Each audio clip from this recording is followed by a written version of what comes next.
too, feel free to kind of squish in and everything. And you can take your mask off. Okay, sure. I wasn't sure with last Friday and everything.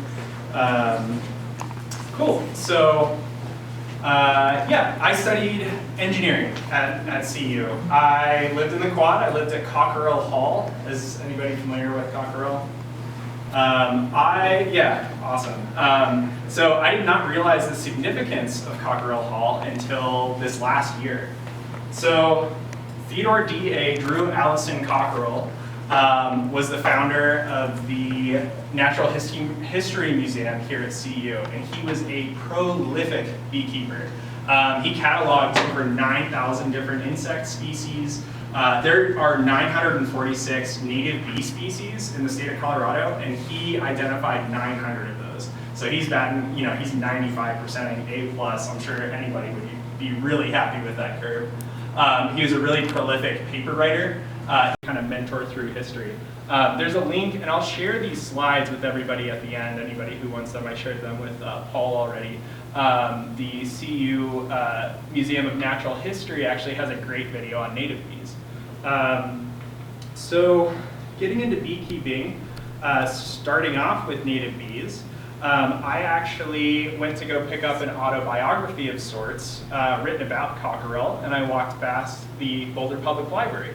So if you see on the top right here, there's this Mason Bee Hotel, and what it is it's a series of natural wood logs that just has a bunch of different diameter holes drilled into it. And you can see a lot of native bees are actually solitary species. This on the bottom right is a leafcutter bee, and their sole objective is to accumulate, and this applies to all bees, pollen and nectar. And what they do is they chew these cool little kind of circles, semicircles out of these leaves, and they pack it kind of like a cartridge. And so they lay an egg, put some food in there that they forage, and then just continue that process. And they actually rely on the cold we're experiencing right now, to make it through winter. And eventually in the spring, all of those bees emerge. So, they're excellent pollinators, excellent bees. If you would like to beekeep, this is a great way to start. You just find some wood and you just take a power drill and drill a bunch of different holes into some logs, and that's great. But I know, you guys are probably curious, well, do they produce honey? They don't produce honey. So let's talk about honey-producing social bees. So when we get into honey-producing social bees, we have a caste. We have different types of bees within this structure, this hive of sorts. So there's three fundamental types of bees. There's, of course, the queen. The queen's role in a beehive is to just run circuits on comb, which is a bunch of little hexagons, right? And she just drops eggs in there. And the workers actually feed those eggs and kind of give them all of the nutrition that they need to fully develop into young, worker bees, and they go through different roles, cleaning and defending and foraging. And then there's the drones, and their sole purpose in the hive is to mate with the queen once in her entire lifetime. So they're not particularly useful, and as I'll discuss later, they actually get kicked out before winter because they're not very useful. So for that reason, most of the bees in a beehive are female. So, another notable beekeeper is Carl von Frisch, and in 1927 he figured out this thing called the waggle dance, and I put a small diagram there. The bees, after they find a pollen or nectar source, will actually come on the comb and draw this little butterfly of sorts. And depending on the angle that they are on the comb and the distance and duration that they waggle for, it gives them exact coordinates to where that forage is, and they recruit other bees to find nectar and pollen and bring it back to the hive, which is the food that they need to continue making young bees and things like that. So I played another trick on you. These are actually not Apis mellifera, these are Apis dorsata. If you wanted to keep these bees, you would actually need to go to Southeast Asia. These are endemic species to Asia. They don't live in cavities, and they don't live in beehives. They migrate all around the country, kind of tracking the weather. You can see a really interesting technique they have. Because they live outdoors, they have what's called shimmering. So they're at constant odds with predators. And so what they do is they actually track these predators and just make these shimmering waves to deter predators from coming in to eat the wax, the comb, the brood, all of that kind of stuff. So you'll notice this is a really great picture for this fan of comb, and it's kind of twice here on the bottom of the slide. You'll notice that the brood is actually in the center here. I'll kind of point this out. So the brood is in the center here, and then you have your honey as a ring. So what they're doing is they're actually using the honey and wax to insulate that really critical brood chamber and keep them at like an optimal temperature. And they'll use that, and I'll get into this later, as insulation through the winter. There's another species, I'll just kind of throw it in here because it's cool, in Central America called Apis mellifera, and that's these on the far left. They make honey pots, so they don't really abide by this kind of planar comb structure. They actually kind of expand all their honey and pollen into this really cool three-dimensional shape. All right, so let's get to Apis mellifera. So Apis mellifera is the honeybee that is endemic to Europe, Eastern Europe, notably Italy. There are a bunch of different variants of Apis mellifera. There's Carniolans, Russians, and Italians. But they're all they're all the same species. Some are more cold hardy, some produce more honey and overwinter in smaller or larger clusters.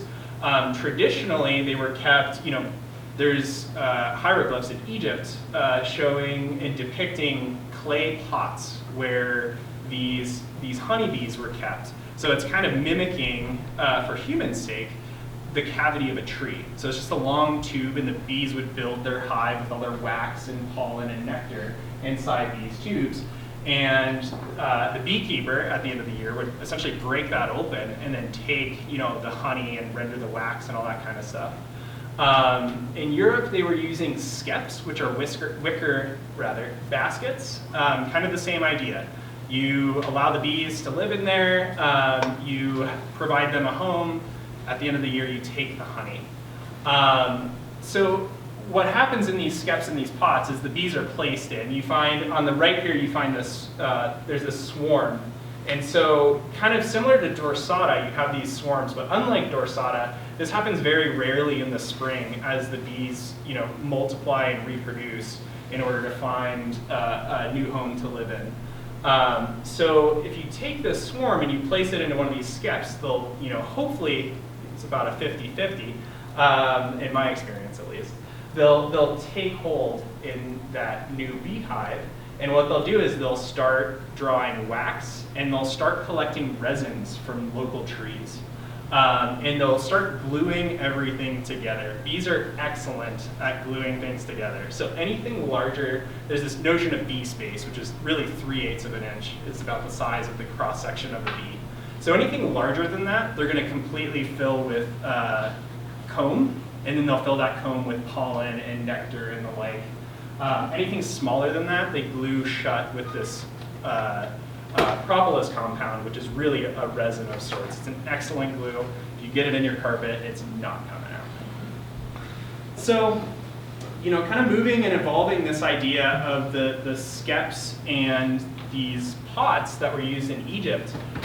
There's a guy in 1852, Reverend Lorenzo L. Langstroth, who pioneered the idea of this hive where every dimension in the hive abides by that bee space. So the trick is to have it just exactly the right size so that they don't glue it shut and they don't fill it with a bunch of extra comb.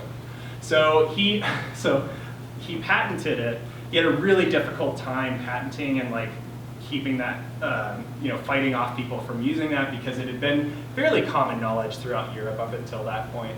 But the beauty of this design is the modularity and scalability of this hive. And that's why they're used so often in commercial setups.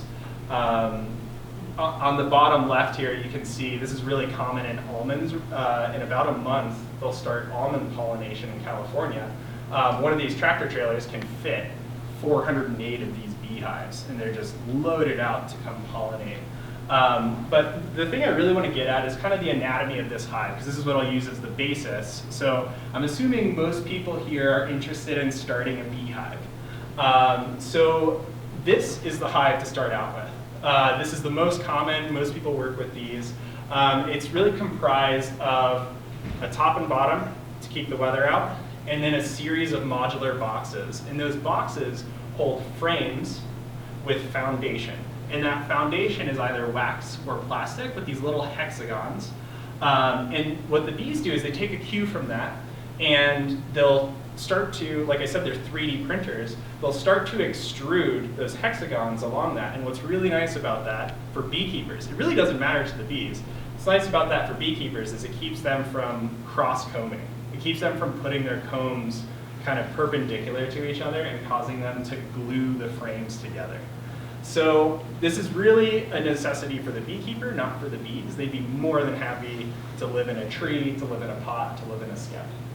So when starting with this Langstroth hive, I'm a huge fan of duplicity in starting beekeeping. So if you're going to start with a hive, start with 2. And the reason for that is because, let's say, Lord forbid, you lose a queen in one of your hives. Well, the cool thing about this design is that if you have a queenless hive, you can move all of these components in between each other. You can take the brood and put them in another hive, and once they emerge, those new bees, after they emerge, identify as just living with that queen. They smell her and they say, oh, that's good for me. They just start their rolls. You can see in the bottom here, here's the benefits. This is a hive that I was pulling when I was pulling honey. You can see you can take those frames out, you can interchange them, rotate them around, etc. But you see these little bits of newspaper. At one point in that year, something happened, and the box I had on top, I placed there after putting a piece of newspaper. And what that does is, normally if you have 2 separate beehives, they want to kill each other. If you put a piece of newspaper in between them, by the time they eat through the newspaper to kill each other, the pheromone has made its way into the other box, and they identify that queen and that current hive as their own. So it's an excellent way to combine, split. It's a really dynamic system. So it's all about kind of moving things around, adding honey from this hive that has too much, or extracting honey, etc. All right, so we've got our beehive. I'll talk a bit about actually where to get the bees. It's kind of its own separate thing. But here's the tools to get started beekeeping. So these are kind of like the fundamental core tools. So this on the top left is a hive tool. What it is it's a tempered steel shim, and it has a little hook. And that hooky bit you can use to leverage frames out without completely, because it's still sticky. It's still kind of a pain to move everything in and out of the hive. But what you can do is use and leverage that hook to kind of move everything around. And then this, the business end of this, is just like a little tapered, like a paint scraper almost. So you can use that to pry open boxes, you can move things around, you can get waxed out of the way. A smoker. So as I've kind of alluded to so far, the bees use complex systems of pheromones to communicate. They're living in a dark box. They can't really see each other too well. So this waggle dance is done by bumping into each other, and they're feeling the frequency on the comb. What the smoker does for a beekeeper is it actually obfuscates the alarm pheromones that guard bees put out. So when you open a beehive up, the bees have no other kind of thought other than there's a bear trying to get in. It might be a big white, human bear inside, a suit like this, but they just see big mammal and think bear. So they start emitting these alarm pheromones, and they start recruiting, bees to defend their hive. So the smoke just obfuscates all of that. It just keeps them from accumulating on you and trying to sting you. So again, kind of, we've all heard about the Marshall Fire. Critical. It's a fire extinguisher, just safety with fire and everything. The gloves, you can get really fancy, lambskin or leather gloves that the bees can't sting through. Bees also can't really sting through silicone or plastic too well. So this is just a cheap way. Like the bottom kind of left is just like a really inexpensive way to like get started with bees. Have a veil, keep the bees off your face, be able to work the bees, and wear these gloves to keep from getting stung. It's sunny, it's hot, most of beekeeping season, you're wearing multiple layers and just like sweating. So lots of fresh water. And then the final point, and I'm gonna get into this a little bit more down the line, but this is a Varroa testing kit.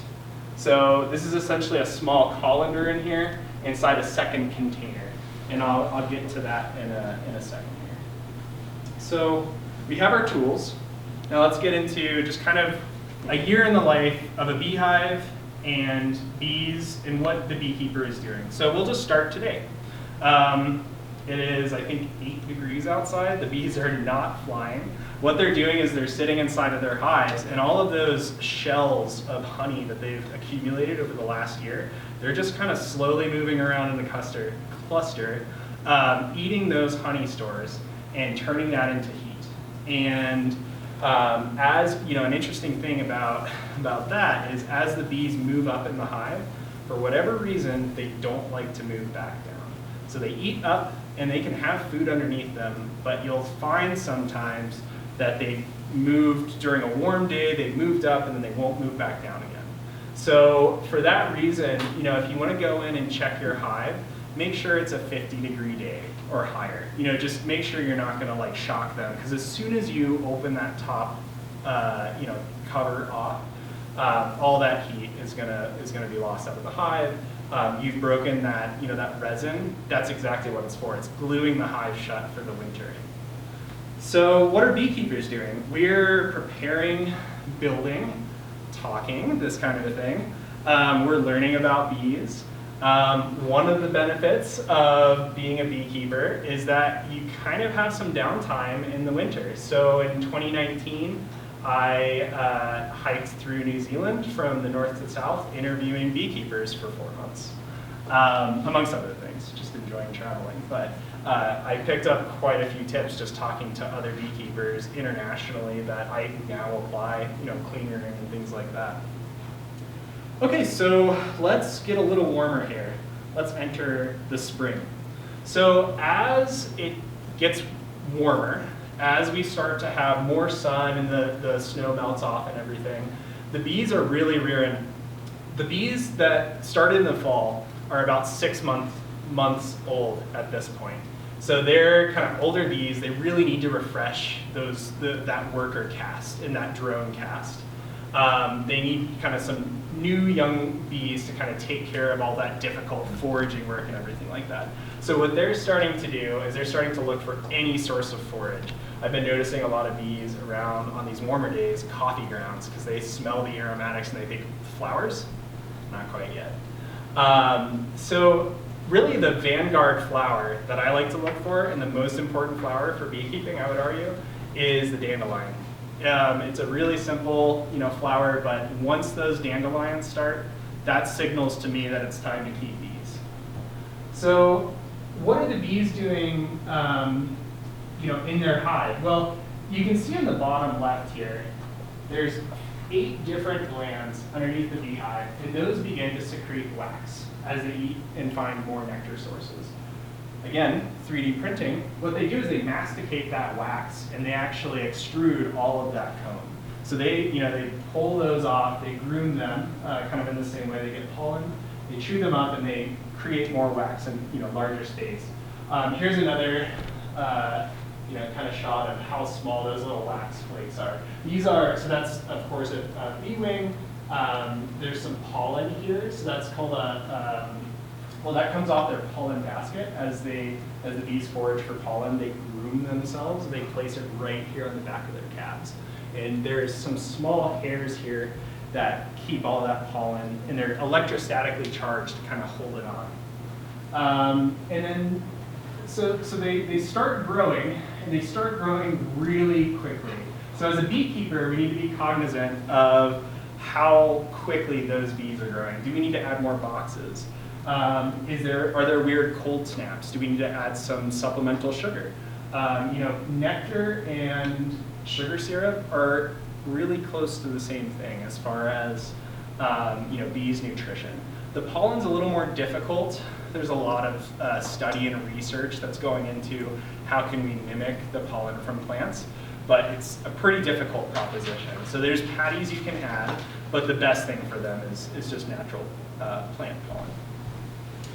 So now we've added all of our boxes, we have our bees. Now's the summer. This is kind of the peak, like this is when you talk about like producing honey, this is when it's happening. These are not my beehives, unfortunately. I wish.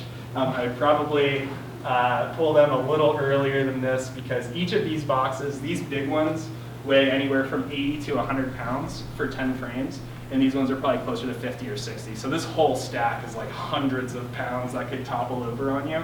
But it just kind of goes to show, like, as the bees grow after this spring, portion, they're just exponentially growing. The queen is in full swing. We're talking, 50, 100,000 bees in a hive, maybe 120, but what happens between the spring and summer portion is if there are too many bees in a box, they sense that, and they start to emit this swarming pheromone. And that signals to the queen, you need to lay some more queens. And it signals to the workers, everybody get fed because we are gonna blow this popsicle stand. Like, we're gonna go hang out on that branch and then we're gonna go search for another place to live. So, as beekeepers, we're trying to be cognizant because that's like kind of a lost hive. If you can split that instead, you just take half of those boxes, kind of cut it in half, and then you put a new queen in there, you now have 2 hives as a beekeeper. So that's kind of how you grow as beekeepers. So we're adding supers, we're ensuring, this is kind of speaks more to the setup of the beehives, but making sure that your bees have ample water, whether it's a stream nearby, stream nearby, reservoir, something like that. Otherwise, the bees will find water. It may be in your neighbor's kiddie pool. It might be in like a soda can. So having water for them that's not, keep it away from humans, as much as possible, if you can. So the fall. So this is kind of coming back full swing. So in the fall, things get tight. Here in Colorado, it really starts kind of like late July. There's this weird dearth, as you guys might know, you all might know. It gets really hot and dry in July timeframe. So what that means to all the forage and all the plants is everything's slowing down. There's just not enough resource for the bees. So they actually, they exhibit a really interesting behavior where they'll actually rob each other. A strong beehive will identify a weaker beehive as a forage source. They can go in and, if they're unable to defend, their food, and they'll take that. Bears and wasps do the exact same thing. Everybody's trying to fatten up for winter. So, wasps, quick aside. So the difference between a wasp and a bee is that a wasp does not have hairs. You know how I told you that the bees kind of groom all that pollen that they electrostatically put on themselves? Wasps can't do that. So all the wasps can do is kind of act as predators on aphids and bees and other insect species. So they're kind of on the hunt. And so what the bees do in reaction is they start to glue everything shut. So they reduce their entrances. And we as beekeepers can also do that. I often put a hardware cloth at the base of my beehive, right at that. There's that little slit, I think, I won't go back, but at the very bottom of that stack of boxes, there's just a little slit that serves as the entrance. And if you kind of block that up, bees are used to living in trees. They only really need like a dime or a quarter entrance to get in and out. So if you can reduce that in the fall, it just allows them to essentially make bouncers at the front of their beehive that just kind of bounce those wasps out of the club. So bears. I have had 2 bear attacks on my beehives. I now run electric fencing at all my hive yards. what happens in the fall is all of the adolescent males get pushed out of the mountains, and they follow the water sources that we like to have close by our bees, ditches and streams and all that, and they go searching for food. So this is actually a bear. I had this picture texted to me several years ago when I was out of the state, and you can see he's just matted with all of the wax and honey from my beehives. They come in and they just, they have a really thick fat layer, and they've co-evolved to kind of be unaffected by all the bee stings. So they go in and they eat the wood, they eat the nails, they eat the plastic, they eat everything they can get. So that's an important aspect, is how close are you to bearatory, I'll call it. What can you do to kind of mitigate, because it's not the bear's fault for trying to search out your beehives, but what can you do to mitigate them kind of getting into your hives, getting into your trash, etc. So consider bear fencing if you like to get into beekeeping and you're up honestly, anywhere west of 36, you kind of have to be really cognizant of bears, but they even go east of that. We as beekeepers, I told you about that newspaper method whereby you kind of combine weak hives together, queenless hives and the like, so you can just stack them. And the benefits of doing that are the 2 weaker hives make a really strong hive that you can get through winter, and then you can split that hive again. So this is kind of like modularity that you can play with to ensure maximal success of all the bees you have. So also the fun part of beekeeping, harvesting. So, actually, that's how I skipped ahead. One last point on this slide, actually. So this time of the year, we are acting as beekeepers, as veterinarians and doctors for our bees. So I'm sure a lot of you have heard about colony collapse disorder and the issues kind of beset on bees and the difficulty that they've had, especially in the last 10, 15 years. A lot of those can be attributed to this little bugger right here. So this is the mite Varroa destructor.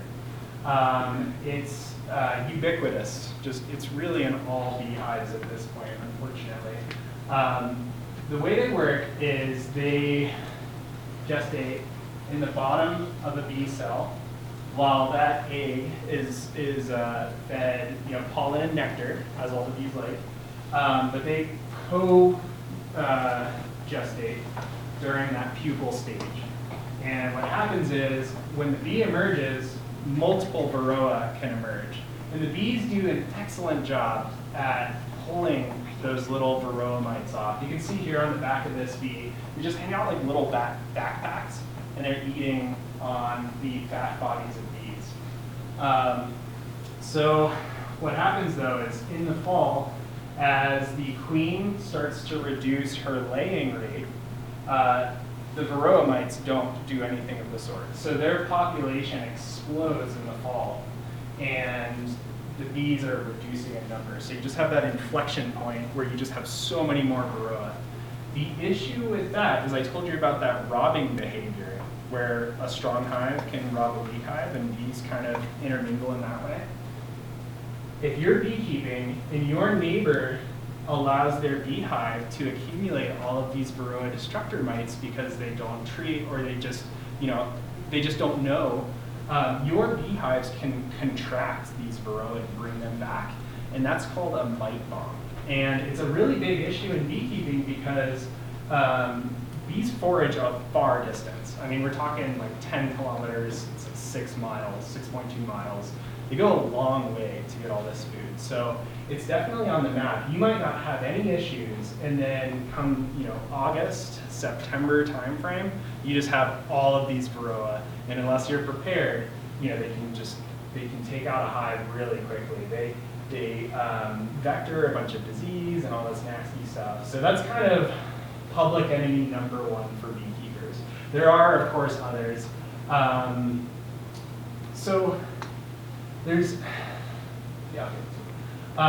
There's a push by quite a few universities, actually, to develop Varroa-sensitive hygiene and Varroa-sensitive breeds of queens. And the way they go about doing Varroa sensitive hybrids and pole line queens, so if you're starting beekeeping, if you can find one of these VSH queens, it doesn't mean you won't have Varroa, but it'll sure help.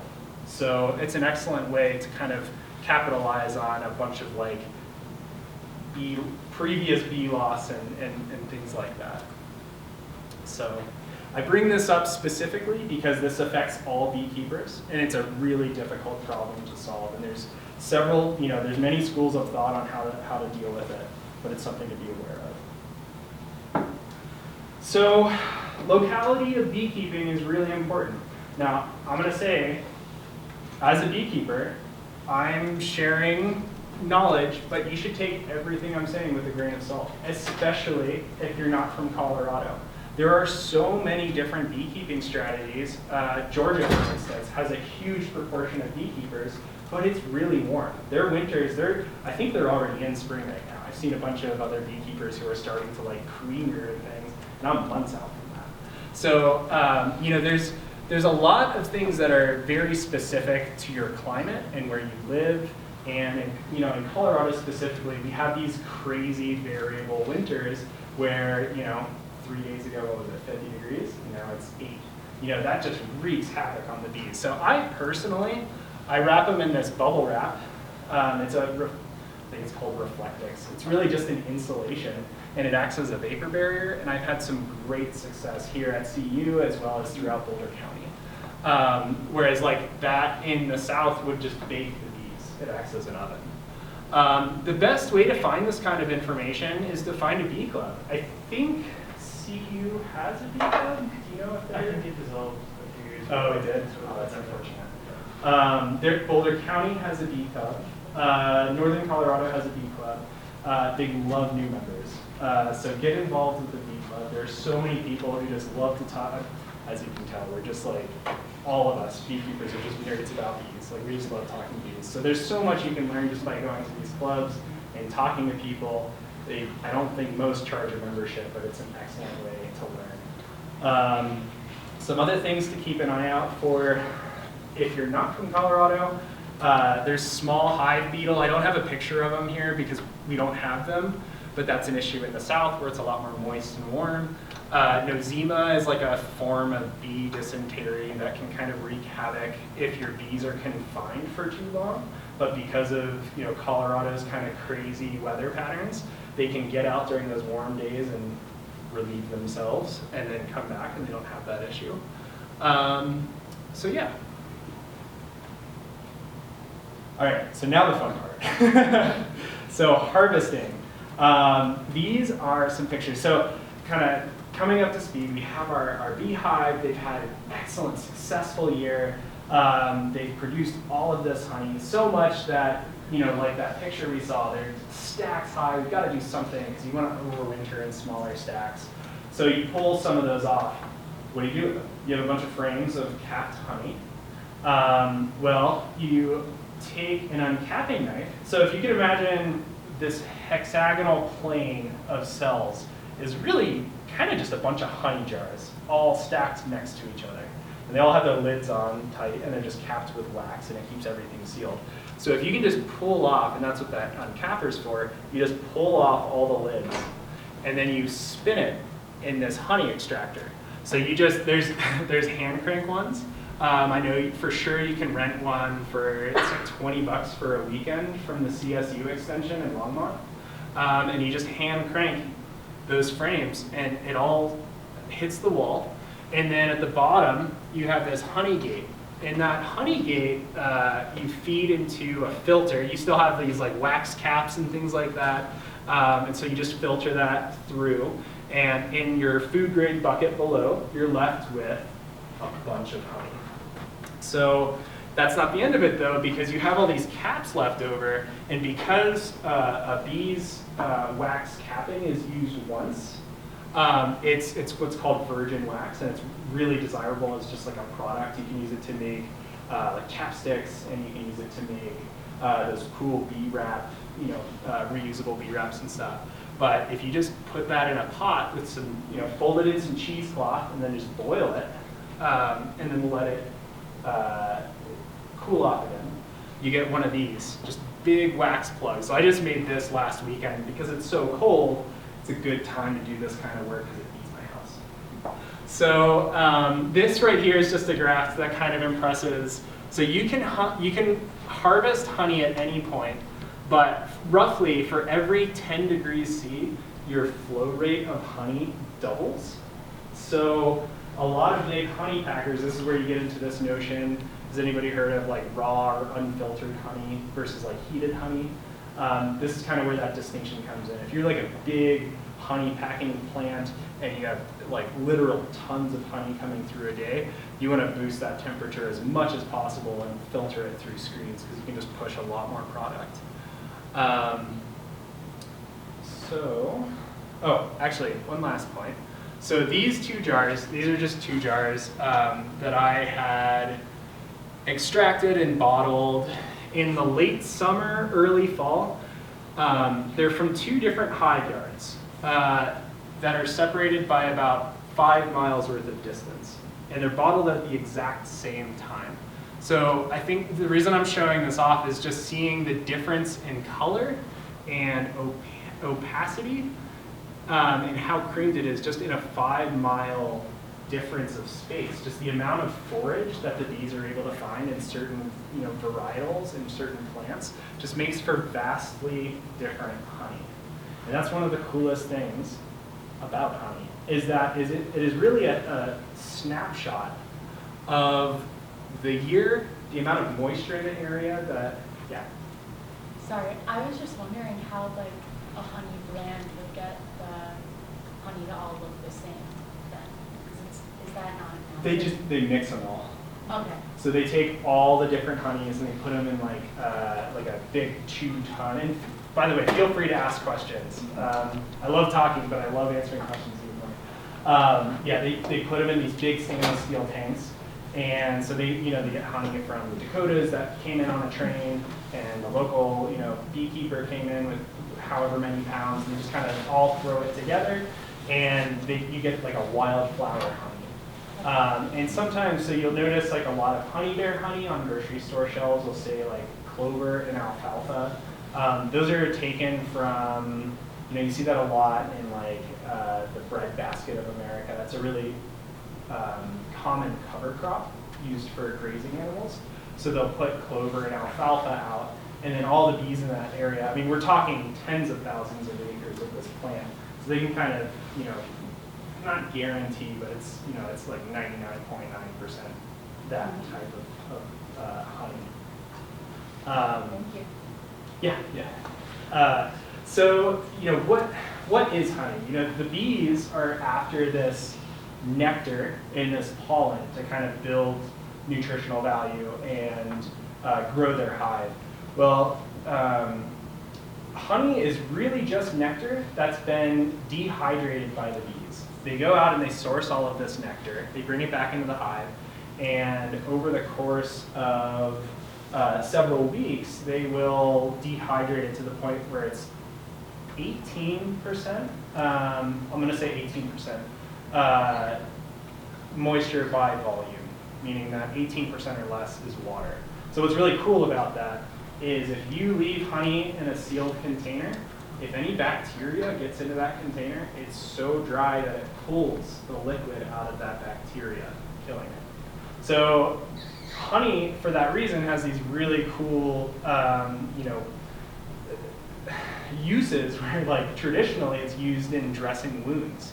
It's used in healing, and I won't go so far as to say it's medicine, especially in the kind of the common medicinal fields and everything. But there's some really cool properties of honey, and it's really shelf stable. I'm sure some of you may have heard about in King Tut's tomb they found some honey, and they ate it. It's fine. I mean, it's dehydrated sugar.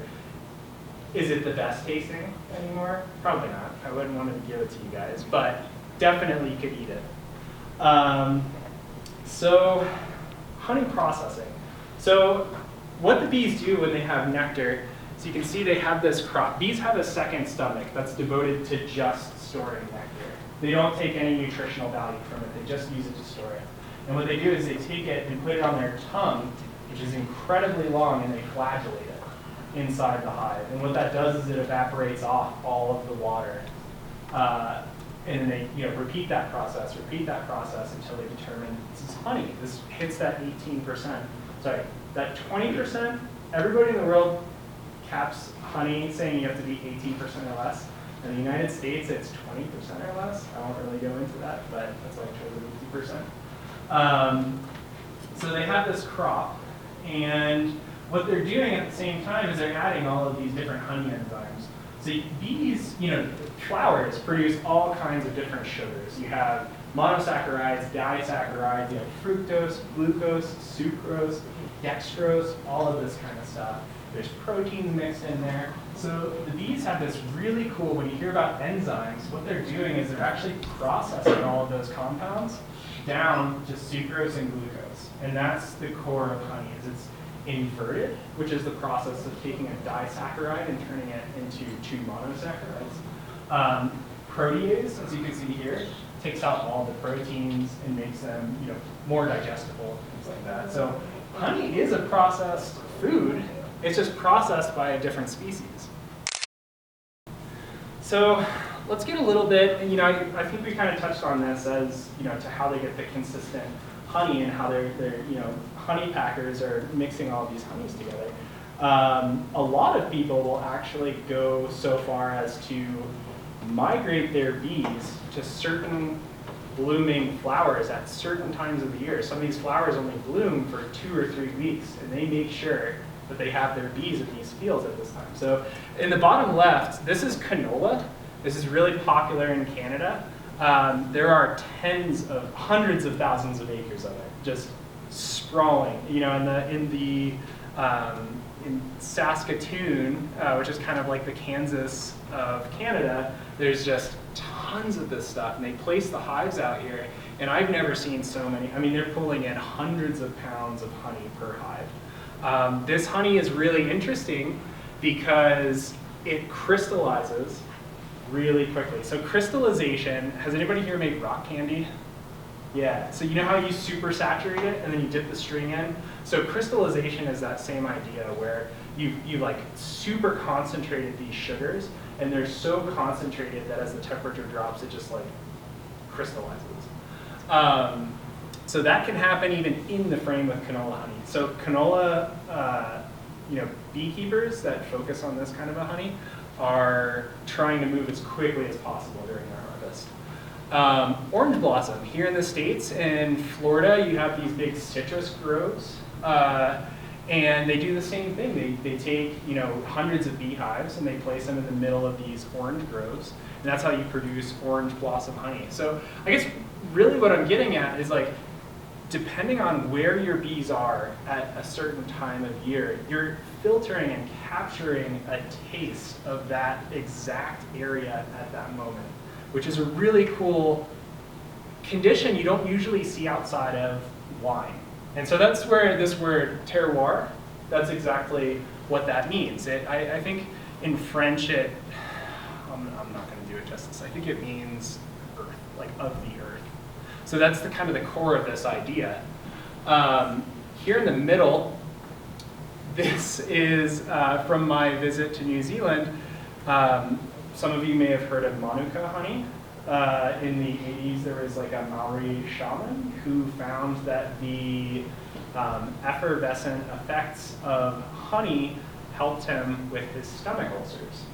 And he traced it back to this, I think it's leptospira, it doesn't matter, it's the Manuka plant. And these Manuka plants live on mountainsides and are really difficult to get to. And so what they do is they helicopter by the pallet these bees for a couple weeks at a time to get this Manuka honey. And then there's this whole certification process and kind of crazy, there's a lot that goes on in the Manuka kind of beekeeping world that's just like a talk in itself. Really interesting stuff, but they have helicopters, they have like disease sniffing dogs and like all this crazy stuff just to get like this primo honey, and it shows. I don't know if anybody has bought Manuka honey. It's very pricey. There's a lot of things you have to do to get a hold of it. So this graph on the right is from a study. I believe this was Thomas Seeley. So that guy, Carl von Frisch, who discovered the waggle dance, his protege was named Thomas Seeley, and he's a doctor of entomology and bee studies at Cornell. And he's done a bunch of really cool work, including honeybee democracy, chasing the wild bees, all this native bee research. But this is a paper, the top one is a paper that Seeley had put out in August that shows the radius that bees will travel to forage.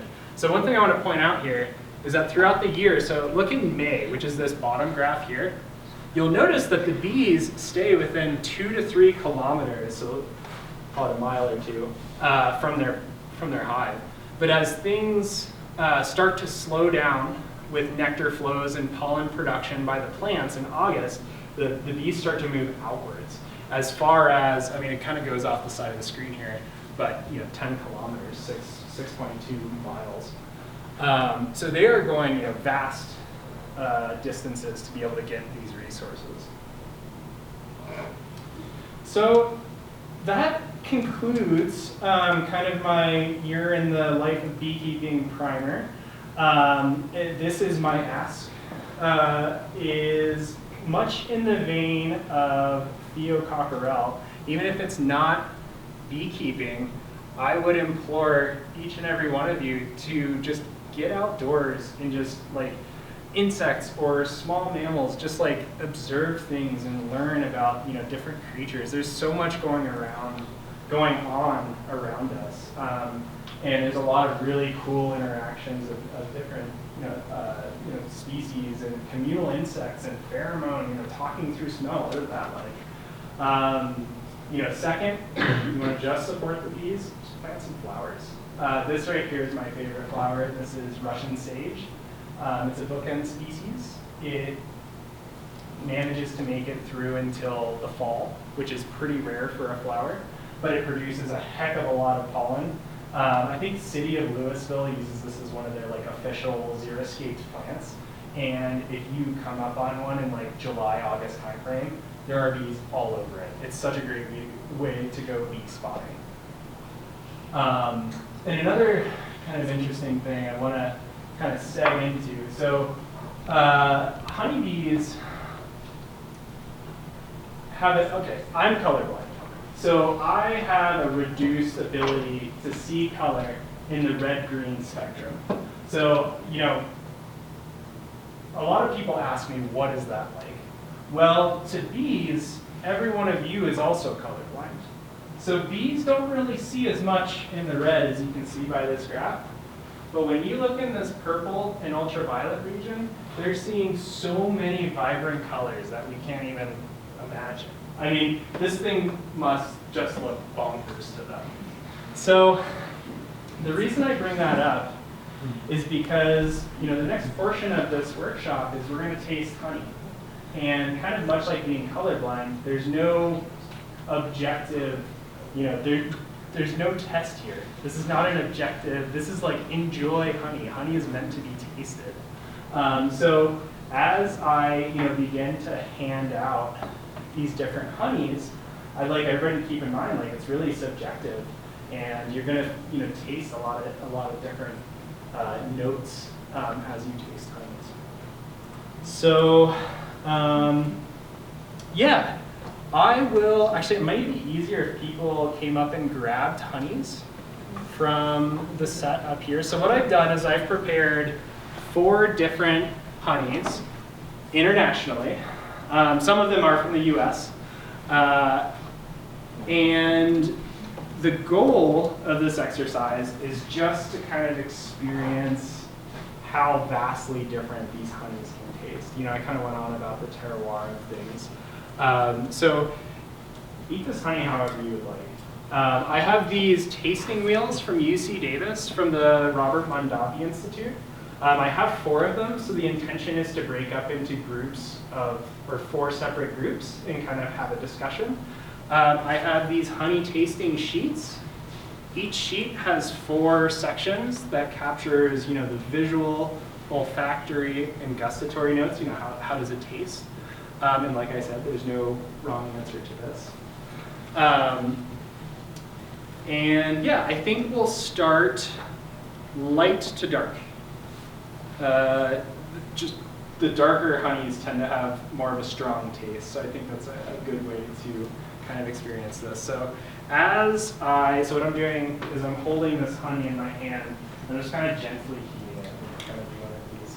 And the first thing I'll do is just kind of go through, just pop it open, just give it a smell. What does that smell like? A little floral. Of course it smells sweet, right? But there is, well, let's pop open one of these. So on these flavor wheels, the instructions are in the back, but I've replicated them here just so everybody has an easier way to reproduce these. But there's all of these different flavor profiles. So if you start in the center of the wheel, you'll see fruity, floral, woody, here's earthy, animal, primary taste. And then you can start, maybe let's say, okay, that smells a little fruity. Okay, well, is it more like a tropical thing? Could this be from like, is this from the,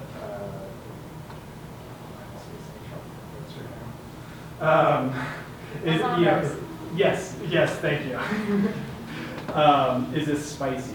And then this is just a kind of a word primer. So as you taste this honey, this might just give you some descriptive identifiers for kind of playing with the taste of these. So yeah, I will. So how should we break this up? Do you think? Should we do? We can help you pass them out. Yeah, that would be really helpful. I mean, you were saying 4 groups, we can maybe just number everyone off. I think 4 groups, yeah. So everybody has a flavor wheel to share. Yeah. Let's go ahead and number it. Just find your numbers. 1, 2, 3, 4. 1, 2. Or What if we just turn it around? okay. Yeah. That And then works. we can Maybe, find yeah. I'm like, what? Can you? Wait. No, I'm I don't know sorry. why. So everybody will get 1 spoon. We'll reuse those, and then everybody will get 1 of each, because we have 32 people. Yes, I used to be just for 100 years, but that was in 2 years. Yeah, no white wine. So as we kind of pass everything out, I'm just going to open it up to questions and discussion. If anybody has questions, I know Can you get 4? Want me to get you 4? Oh, yes. No, we haven't got that. Okay, thank you.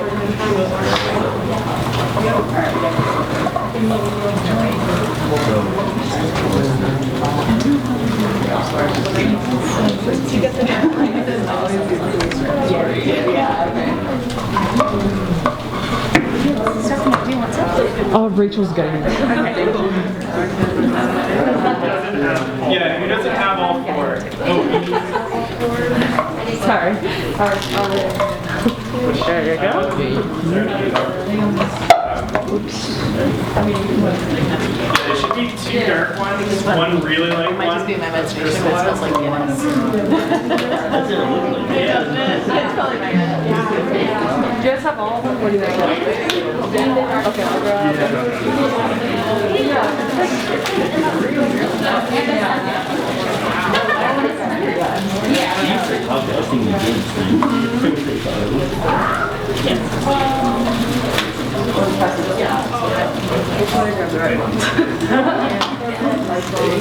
Okay, yeah.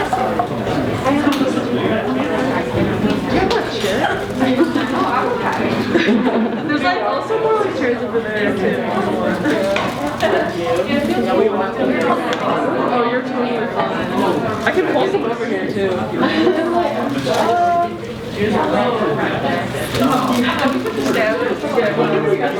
Yes. Yeah. Good. What about you guys? Do you all have spoons? They Is everyone in groups?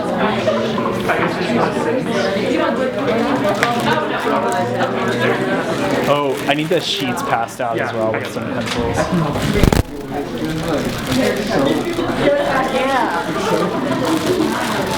Especially when you first open it, it's really strong. You guys got all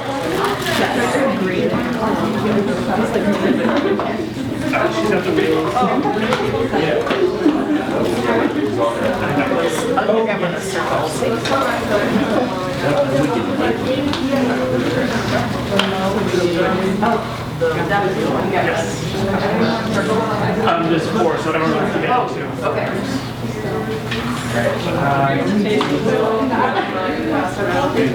Yeah, so yes, for sure. Here's your graper wheel. Does anybody want a pencil that doesn't have one? And then if you guys want to look at that. Smart. What did you Google? Just honey flavor wheel. If anyone wants to look at the flavor wheel online, you could Google honey flavor wheel. Absolutely. Oh, okay. Awesome. Sorry.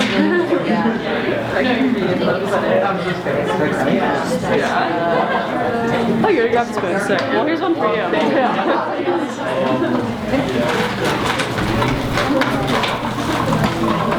Anybody want to share with maybe how it smelled after their initial?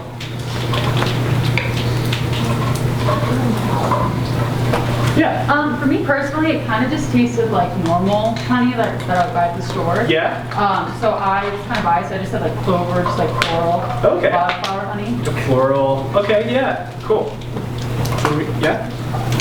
At first, we were thinking dried fruit, but then Okay. after tasting all of them, it was kind of like the sweetest, most like thick one, I thought. So I think that maybe correlates with like brown sugar or like caramel. Okay. Okay. Anybody else? Do you all want to see what the honey is? Yeah. Alright, pull back here, nobody pee. Alright, so here it is. I know it's kind of hard to see, but this, actually I'll bring it up here. This is a rare Hawaiian Kiawe honey. So this is a floral. This is from the Big Island of Hawaii, which tends to, I find, typically have a really floral dominant kind of tropical flavor to it. So I think it makes for like an interesting, kind of fun. It's not international, but you know, it's out there. It's out there in the Pacific. It's kind of got some interesting isolation to it. So it makes for some. Another honey that comes out of Hawaii is actually macadamia. And it has this really kind of nutty, kind of flavor, like oily almost to it. Have any notes they'd like to share on the smell or taste or consistency of this honey? Yeah, thank you. I think it's a floral, like a lilac or a jasmine. Lilac or jasmine? Okay. I actually heard that quite a bit, like a little bit of a like floral kind of being the dominant taste, but I don't want to bias people. Did anybody else have notes that they'd like to share? Yeah? I was also going to say it was very florally. It was also very light. It was very smooth, and it wasn't like too much of a heavier honey. It was very light, and it didn't have too much of an aftertaste for me at least. And I also got the jasmine. Okay, so it's like 2 for good. Interesting. Anybody else want to share some olfactory notes, or maybe how it smelled or came off? All right, so the grand reveal. So this is actually my honey I produced. I had a bunch on hand. I'm not trying to, sell this or anything, but this is some Colorado wildflower honey. This was from, this one specifically is actually from the Table Mountain Research Area on Nelson Road. So there's a plateau up there that's a big research area. And so what I really like about that area is it's not farmed on that plateau. There's a lot of there's wild elk roaming around and stuff like that. So it's just a lot of wild pea. I know what is in this. It's wild pea and a lot of Colorado wildflowers. So it's also by Black Cat Farm, which runs an organic farming process over there. Eric and Jill, great people. So that's some Colorado. Yeah, we're not trying to sell them. I'm not trying to sell. That is not the purpose. Yeah, I do sell at BoulderValleyHoney.com, and I also sell I really love working with local farm stands. So Black Cat, Niwot Market had some. They might be sold out. Also, the Golden Hoof over on Valmont and 75th. I'm expanding out. The issue I'm having is I'm actually sold out of these pictures right now. I do have kind of coming around. There is a honey wait list, but I have some small sample gift sets that'll be various honeys. I showed that picture of the 2 different honeys that were separated by 5 miles but had vastly different crystallizations. It's each of those. So I really enjoy the differences in honey, and so I try to isolate each crop by where it came from because it's kind of a special snapshot of that place. So if you put, let's see, I don't know if I have the way to add a tag, but yeah, jump on the honey list if you are interested. Yeah, I'll see. Not trying to sell anything, but I can see if I can get a TEDx kind of discount thing going. People are interested. So, kind of moving down the amber spectrum. So a really dark honey is considered more amber. So this third honey, does anybody have any notes they'd like to share? Yeah. We thought this one was a little woody, a little spicy. A little spicy? Kind of like maybe cayenne. Okay. I could get that, yeah, definitely. Kind of licorice-y. Licorice, yeah. A little more of that intensity, right? I do that as it means anything. It doesn't. Anybody else have any smell or taste notes they'd like to share? All right, the grand reveal. This is actually a kiwi honey, meaning it came from New Zealand. This is a wildflower honey from the north of the North Island. So I was given, this is Harakino, it's the town of Harakino in New Zealand. I think it's just 50 kilometers north of Auckland, but there's I'll share a story. We were backpacking for that trip, and there was a coffee shop that was known for helping thru hikers. They were trail angels. They would give you a coffee and a muffin if you stopped in. And we ended up spending an afternoon there on our laptops, just kind of taking a resupply day. We got chatting with the owners, and they were just the sweetest people. Kiwis are just amazing people. And I started, as I do, as I'm sure you can tell already, I like to talk about bees. So I started chatting, their ear off about bees, and he said, hey, I have a beekeeper friend that, he just gave me this honey. I would love to give it to you. I think you would really appreciate it. So this is I carried this for a full resupply, so it's probably about 7 days straight. It's 1 kilo, so 2.5 pounds. It's not very ultralight, but well worth it. So I'm glad I could share that with all of you. Thank you. Yeah, of course, yeah. All right, the final honey, the ultra dark, almost like a molasses, and with that crystal bite. Does anybody have any notes they'd like to share for how that smelled or tasted? Molasses. Molasses, yeah. Caramel. Yeah. Kind of crunchy. Yeah, you can almost chew a bite out of it. So you need a knife to get into it. You want to share? Candy corn. Candy corn, yeah. There you go. Intense flavor. So this is, it's actually unlabeled. I got this in a honey trade from a Midwest beekeeper.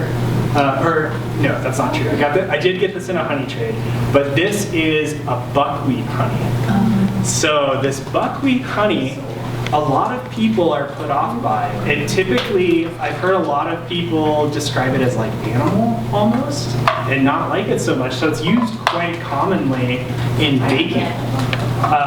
But yeah, it's it's a matter of there's no right answer. So this is buckwheat honey. This is really popular in the Midwest and South, and you can find this on a lot of store shelves as well. But yeah. There's a lot of crunch. So if anybody wants to see these, I can pass these around. But it's the same as you tasted, so I'm not sure unless you wanted to see the label, which you're of course more than welcome to. Oh, cool. Did anybody have any beekeeping questions? Or have any questions about bees or insects or research at CU or I have a question, not quite bee related, but what do you recommend planting like this time of year or in your garden to attract bees and to give them food sources? Honestly, the best thing is to just not spray for dandelions. Any bookend species, so anything, with the color spectrum thing, anything that's purple and kind of smaller is excellent for bees. So there are certain types of flowers that are only pollinated by certain types of bees. So take, for instance, tomato flowers. Have you guys seen like a bumblebee in comparison to like a honeybee? And they're big, right? I like to refer to them as like the Arnold Schwarzeneggers of the bee world. The reason that is they have the strength to like just shake that flower and spread all that pollen around. So even if you're not planting a bee, a flower specifically for honeybees, like anything with a flower is going to have some kind of bee or bird, hummingbirds even, butterflies, moths, like all kinds of cool critters will come out and find it. But if there's any kind of resilient, xeriscaped kind of Colorado native species, I'd really suggest going after those. And CSU, I should have had a slide on it. CSU Extension has a great Colorado friendly pollinators page, and you can Google that and they just have a wealth of information. Same thing, Butterfly Pavilion down in Denver is an excellent resource for planting pollinator friendly varietals. Like I said, I'm really partial to the Russian sage. I just like that purple color. And there's just so much of it. And it's, I have like a brown thumb. I'm not super, I love bees. I can keep bees fairly well, I'd say, but they are really resilient. So you can throw them in the ground. They're used to it being hot and dry, and they'll just thrive. So, Great, thank you. yeah, of course. Any other questions? All right, well, thank you everybody for coming.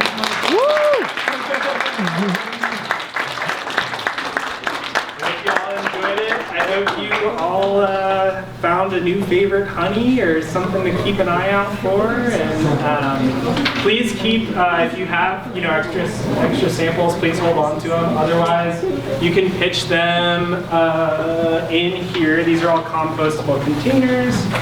So you can just chuck them up here before you exit, and I'll take care of those.